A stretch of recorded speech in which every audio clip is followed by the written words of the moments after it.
معزز سامعین و ناظرین، السلام علیکم ورحمۃ اللہ وبرکاتہ۔ آج ہم سورہ الاعراف کی آیت نمبر 31 سے 39 تک کا مطالعہ کریں گے۔ ابتدا میں تلاوت کلام پاک۔ اعوذ باللہ من الشیطان الرجیم، بسم اللہ الرحمن الرحیم۔ یا بنی آدم خذوا زینتکم عند کل مسجد وکلوا واشربوا ولا تسرفوا انہ لا یحب المسرفین۔ قل من حرم زینت اللہ التی اخرج لعبادہ والطیبات من الرزق قل ہی للذین آمنوا فی الحیاۃ الدنیا خالصۃ یوم القیامہ کذالک نفصل الآیات لقوم یعلمون۔ صدق اللہ العظیم۔ اب ان آیات کا ترجمہ۔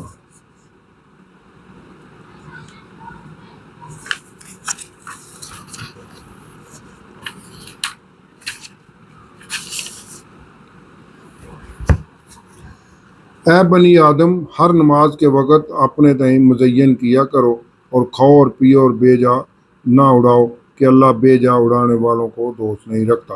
پوچھو تو کہ جو زینت و آرائش اور کھانے پینے کی پاکیزہ چیزیں اللہ نے اپنے بندوں کے لیے پیدا کی ہیں، ان کو حرام کس نے کیا ہے؟ کہہ دیں کہ یہ چیزیں دنیا کی زندگی میں ایمان والوں کے لیے ہیں اور قیامت کے دن خاص ان ہی کا حصہ ہوگا۔ اسی طرح اللہ اپنی آیات سمجھنے والوں کے لیے کھول کھول کر بیان فرماتا ہے۔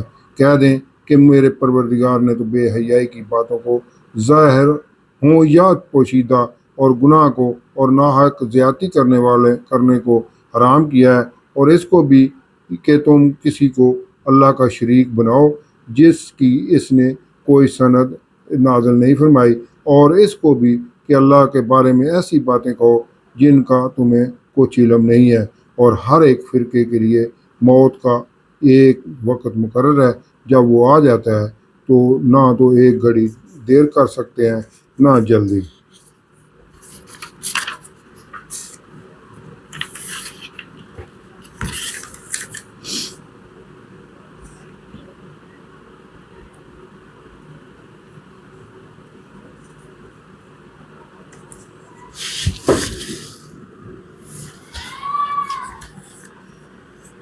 اے بنی آدم، ہم تم کو یہ نصیحت ہمیشہ کرتے رہے ہیں کہ جب ہمارے پیغمبر تمہارے پاس آیا کریں اور ہماری آیات تم کو سنایا کریں تو ان پر ایمان لایا کرو کہ جو شخص ان پر ایمان لا کر اللہ سے ڈرتا رہے گا اور اپنی حالت درست رکھے گا تو ایسے لوگوں کو نہ کچھ خوف ہوگا اور نہ وہ غمناک ہوں گے۔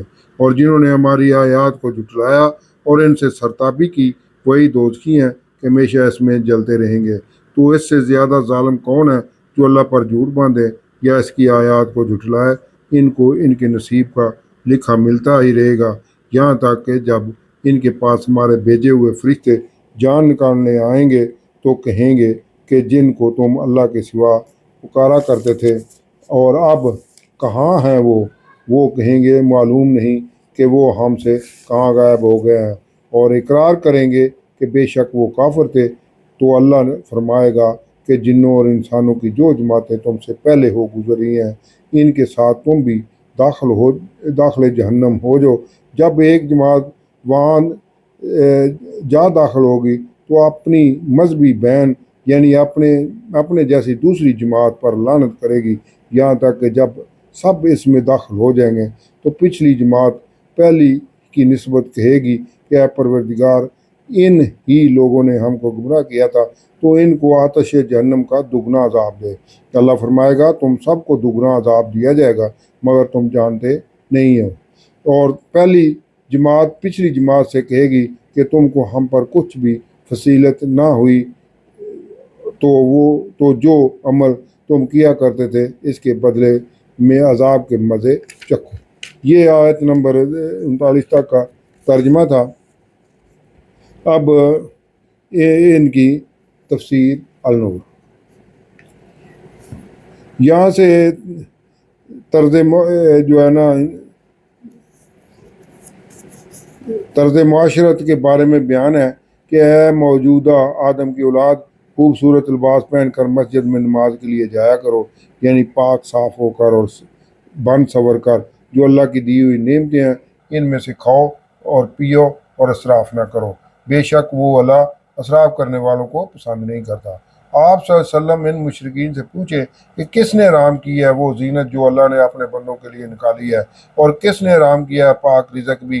आप सल्लल्लाहु अलैहि वसल्लम फरमा दें कि वो खूबसूरत लिबास और पाक रिज़्क तो ईमान वालों ही के लिए है, यानी अहले ईमान ही की वजह से ये नेमतें मुशरिकीन को भी दुनिया में हासिल हैं, लेकिन क़यामत में तो सिर्फ खालिस्तन इन्हीं अहले ईमान के लिए है। मुशरिकीन क़यामत के दिन इन तमाम नेमतों को तरसेंगे। इसी तरह हम इल्म वालों के लिए मुफस्सल आयात बयान करते हैं। आप सल्लल्लाहु अलैहि वसल्लम ये भी फरमा दें कि मेरे रब ने खुली और छुपी सब बेहयाइयाँ मना की हैं, गुनाह और नाहक ज़्यादती को, और ये भी कि जो तुम अल्लाह का शरीक ठहराते हो हराम है, जिसकी इसने कोई सनद नहीं उतारी, और ये भी हराम है कि तुम अल्लाह की तरफ वो झूठी बात मंसूब करो जिसका तुम्हें इल्म नहीं है। और हर उम्मत के लिए एक मुद्दत है, तो जब वो मुद्दत पूरी हो जाएगी तो इस वक्त एक घड़ी आगे न पीछे होगी।